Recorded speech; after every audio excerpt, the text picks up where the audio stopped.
विधानसभा चुनाव के बाद अब चुनाव आयोग बिहार पंचायत चुनाव के जबरदस्त तैयारी में जुट चुकी है और इस बार पंचायत चुनाव में कई बड़े बदलाव आपको देखने को मिलेंगे। वहीं कई मौजूदा मुखिया चुनाव नहीं लड़ पाएंगे इस बार। नमस्कार, द इंडिया टॉप देख रहे हैं, मैं हूं अखंड ज्योति। देखिए, बिहार पंचायत चुनाव को लेकर भले ही अब तक तारीखें सामने नहीं आई हो, पर अंदर खाने चुनाव आयोग पंचायत चुनाव को लेकर बड़ी जोर शोर से तैयारी में जुट चुका है। दरअसल इस बार आरक्षण चक्र में होने वाले बदलाव को लेकर पंचायतों में राजनीति हलचल काफी तेज है।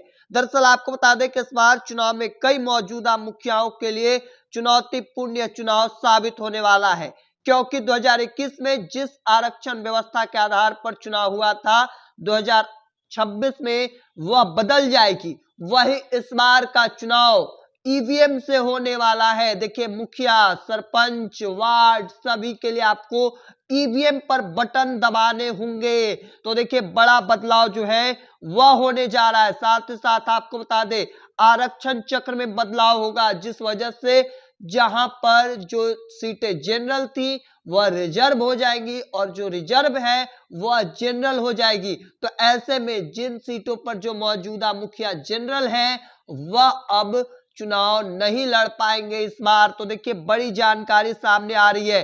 चूंकि अगर आप चुनाव लड़ते हैं तो यह बड़ी खबर आपके लिए है और खास करके एक बड़ी जो जानकारी निकलकर सामने आई है कि बिहार पंचायत चुनाव 2026 में ईवीएम से मतदान कराया जा सकता है और इसको लेकर बड़ी तैयारी में चुनाव आयोग जो है वह जुट चुकी है। दरअसल आपको इस बार 6 अलग अलग मशीनें वोट डालने के लिए रहेंगी, जिसमें मुखिया, सरपंच, पंच, वार्ड सदस्य, पंचायत समिति सदस्य, जिला परिषद के लिए वोट डालने के लिए ईवीएम मशीन जो है वह लगाया रहेगा।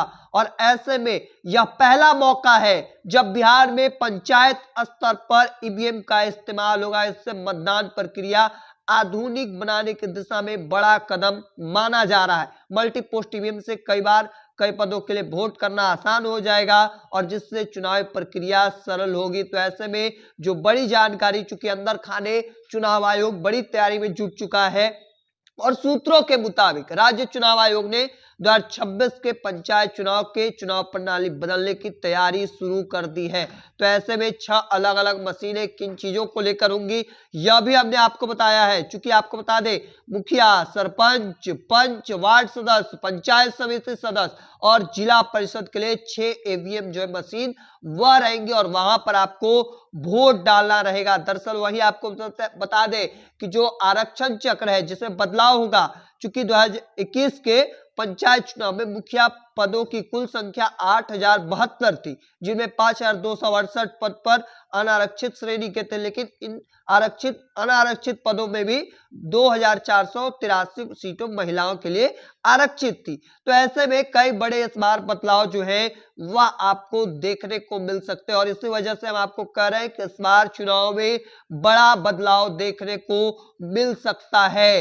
हालांकि एक खबर लगातार अलग अलग जो सूत्रों के हवाले से जो सामने आई है कि मुखिया पद का आरक्षण प्रत्येक प्रखंड के सभी पंचायतों की जनसंख्या के आधार पर निर्धारित होगा। इस नई व्यवस्था के बाद कई पंचायतों में चुनावी समीकरण पूरी तरीके से बदलने वाले हैं। आगामी महीनों में आरक्षण सूची जारी होने के साथ ही पंचायत में राजनीति की तेजी से आने की संभावना और काफी तेज होगी। हालांकि अब आगे देखना होगा कि आगे क्या कुछ फेरबदल सामने आते हैं। चूंकि पंचायत चुनाव को लेकर बड़ा अपडेट सामने आया है, ईवीएम से कराया जाएगा, वही साथ साथ आरक्षण चक्र में बड़ा बदलाव सामने आने वाला है। अब देखिए आगे क्या कुछ होता है। तब तक तमाम अपडेट को देखते रहने के लिए द इंडिया टॉप देखते रहे। धन्यवाद।